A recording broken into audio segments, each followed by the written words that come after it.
doing business in Iran. So you say, we no longer want to own stock in Siemens because Siemens is helping the regime with critical technology. Or we no longer want to support Total because Total, a French company, is helping the Iranian regime with their oil industry. There are other targets right here, close at home. Your university endowment, you would be surprised if you took a look at the stock holdings of the university endowment, where they are, and how many companies are invested in Iran. This is something that you can do right here on campus, and you can start it as a very cooperative venture. Probably the people managing the university endowment or the pension funds here don't even know what the companies are doing or how many of those companies are involved in Iran, doing business in Iran. If you kind of Google the phrase terror-free investing, you can learn more about that. Okay, terror-free investing is what it's called. And the basic idea is this, why do you want to be investing money in companies that are doing business with mass murders, which is what Iran is all about under this Islamic Republic. Here's just a few resources for those of you who are interested on the internet, and I can send these to Samantha later if you want, so you can have copies of them. But there's a lot of information out there. The Israel Project has a lot of kind of fact files. The reports from the IAEA are all available in public. They're a little bit dry reading, but they're all available in public. My websites are at the top. Terror-free investing is down there at the bottom. And of course, the best sources you can have are these two, which are my own books. There you see The Evil Dwarf on the left. Countdown to Crisis is the non-fiction version of how the Iranians have acquired nuclear weapons capability, and Honor Killing is the fictional version, which is where I can really tell the truth, right? Of what is really going on behind the scenes. So with that, I'm going to leave it open for questions and hear what you want to talk about. Yes, sir. At the very beginning, you just mentioned radical Islam. I just wonder what you mean by radical Islam, because I don't think anything exists as a radical Islam or any religion. If we translate Islam into English, it means peace. So I don't think there's Islam anything means submission.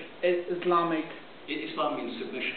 Yes, it means not peace. It does not mean peace. No. It means Islam. submission. Islam means peace in Arabic. No, if you submission means you submit yourself, and that's how you interpret it. But Islam itself means peace. And Islam means peace. And Islam also means peace. Islam does not mean peace. Anyhow, what's your question? And if you translate that, there can be a radical peace. It doesn't make any sense. I don't think there's anything radical Islam. A person can be radical. I would say there are radical Muslims, there are radical Christians, there are radical Jews, but I don't think there's anything as radical Christianity or radical Islam. And I don't understand what you mean by radical Islam, because it's just a huge... I've been hearing that from the news and like media and all that. I don't believe that a religion can be radical. A person can be radical in any religion. Okay, well let me explain that again. I tried to spend some time on the Velayat Fahi, which is an ideology based on Shia Islam. Okay, and it is a radical ideology that takes elements of Shia Islam and transforms them into a radical, violent, expansionist regime which we see today in Iran. And that's specifically what I mean. I'm not trying to reinvent the wheel. I'm not trying to make claims about a religion. I'm talking about a regime which is based on an ideology drawn from a radical Shia Islamic sect. As simple as that. Others? Other questions? Yeah. I'd say your PowerPoint would be laughable if it wasn't so abhorrently vitriolic and appalling. But in terms of specifically, do you think your argument maybe is damaged when you refer to a culture's dress as a bag, or when you use such kind of aggressive language in terms of, it seems very culturally insensitive. And I don't know how you feel about that. And then also a second question, how many formal or informal ties do you have with the State of Israel, institutions, financial relationships of any sort? What, or Zionism?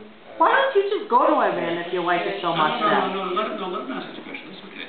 So you want to know, am I a paid Israeli agent? That's question number 2. And number 1, why am I not politically correct? It was just simply what relationships, formal or informal, financial, political, with institutions that are pro-Israel or Zionism. So what kind of institutions? I'm not insinuating that you're a paid Mossad agent or anything, but... Well, that's okay. You may do so. The Iranian regime calls me the head of the CIA's human intelligence effort to overthrow the regime. Now, that would be kind of neat if they actually had one, if the CIA had one. Unfortunately, they don't. I wish that they did. Now, you might think that women are made more beautiful by wearing black bags over their faces and over their bodies. I don't. And I don't know many women who do think so. But nevertheless, the picture that I showed of Ahmadinejad's wife, I think, also showed a very marked contrast within Iran between a, quote, modern woman, who is Mousavi's wife, and Ahmadinejad's wife, who is not a, quote, modern woman. Yeah? Oh, I'm sorry, am I a paid Israeli agent? No, I am unfortunately not a paid Israeli agent. Alas, I guess, I don't. I travel to Israel like many reporters do.